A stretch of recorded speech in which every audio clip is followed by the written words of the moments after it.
Bonjour et bienvenue. Aujourd'hui, on plonge dans un sujet crucial pour les sportifs, la récupération. Comment faire pour revenir plus vite, plus fort, surtout après un entraînement intense comme en natation. Et justement, il y a une étude super intéressante qui vient de sortir. Elle est publiée dans le Journal of Sports Science and Medicine en 2025. C'est l'article de Ying Wu et son équipe.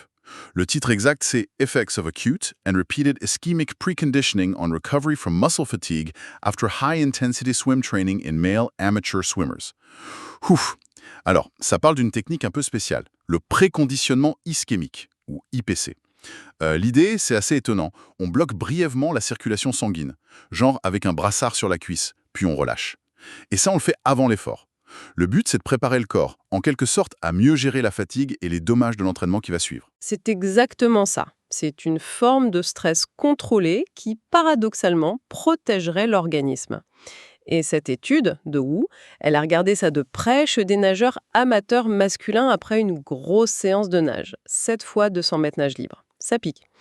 Ils ont comparé deux manières de faire cette IPC, soit une seule fois juste avant l'entraînement, ça c'est l'aigu, la IPC, soit tous les jours pendant une semaine avant l'entraînement, ça c'est le répété, le RIPC.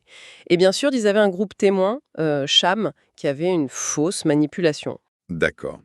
Alors, entrons dans le vif du sujet. Qu'est-ce que ça a donné sur la performance? Sur la capacité à renager fort après? Eh bien, les résultats sont assez parlants.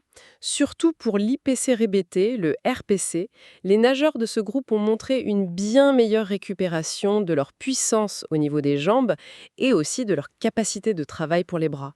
Et ça, c'était mesurable juste après la séance et ça tenait encore 48 heures plus tard par rapport au groupe contrôle. Ah oui, quand même. L'IPC aigu, la IPC, a aussi montré un petit bénéfice, mais c'était plus tardif, surtout visible à 48 heures. Attendez une seconde.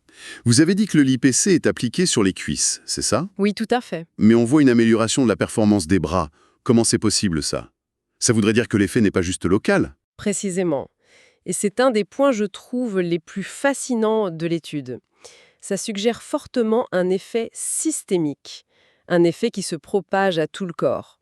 L'ischémie locale sur les jambes semble déclencher des adaptations bénéfiques à distance, peut-être via une meilleure circulation sanguine générale ou une meilleure oxygénation des muscles partout. Bluffant, cet effet à distance, hein. Et si on regarde maintenant à l'intérieur du muscle, est-ce qu'il y a moins de dégâts, moins d'inflammation avec l'IPC? Alors là aussi, l'avantage est net pour l'IPC répété. Le marqueur principal des dommages musculaires, c'est la créatine kinase, la CK. Eh bien, son niveau était significativement plus bas 24 heures et 48 heures après l'effort intense dans le groupe RIPC comparé au groupe contrôle. Donc moins de casse musculaire si on veut simplifier. C'est l'idée, oui. Moins de micro-lésions dans les fibres. Pour l'IPC aigu, par contre, ils n'ont pas vu cet effet protecteur sur la CK. D'accord.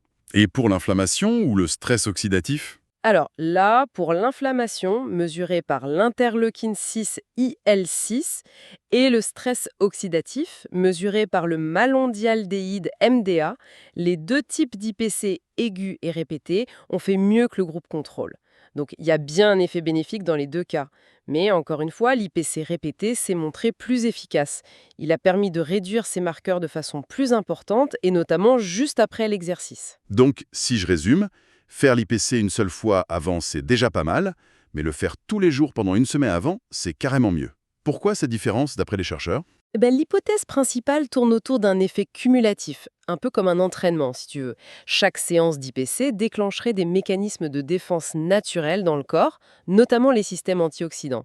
D'ailleurs, ils ont mesuré la capacité antioxydante totale, la TAOC, et elle était plus élevée chez les nageurs du groupe RIPC. Donc, répéter cette stimulation pendant 7 jours, ça semble amplifier et prolonger ces effets protecteurs. Le corps est mieux armé, mieux préparé à gérer le gros stress de l'entraînement. C'est logique vu comme ça.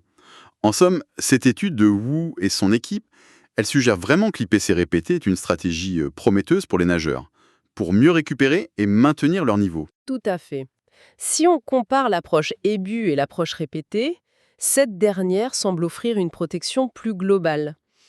Moins de dommages, moins d'inflammation, moins de stress oxydatif, et au final, ça se traduit par une meilleure récupération de la capacité à performer. Et ce qui est intéressant aussi, c'est que c'est une technique qui n'a pas l'air très compliquée ou coûteuse à mettre en place. Effectivement, ça ouvre des perspectives intéressantes. Est-ce que ça pourrait marcher dans d'autres sports? C'est une question ouverte. Et puis, comment ça se compare ou ça se combine avec d'autres méthodes de récup bien connues, comme l'immersion en eau froide, par exemple, qu'il mentionne d'ailleurs dans l'intro de l'article? Oui, plein de questions passionnantes pour la recherche future. Et au-delà de la performance immédiate, ça soulève une question plus fondamentale. Est-ce qu'on peut entraîner notre capacité à récupérer avant même de faire l'effort? Fascinant. Pour celles et ceux qui voudraient aller plus loin et lire l'étude en détail, on vous recommande donc l'article original de Ying Wu et collaborateurs, publié en 2025 dans le Journal of Sports Science and Medicine. Voilà pour notre exploration du jour. Si ce jour d'analyse vous intéresse, pensez à vous abonner à la chaîne et à activer les notifications pour ne pas manquer les prochaines. Merci de nous avoir suivis et à très bientôt.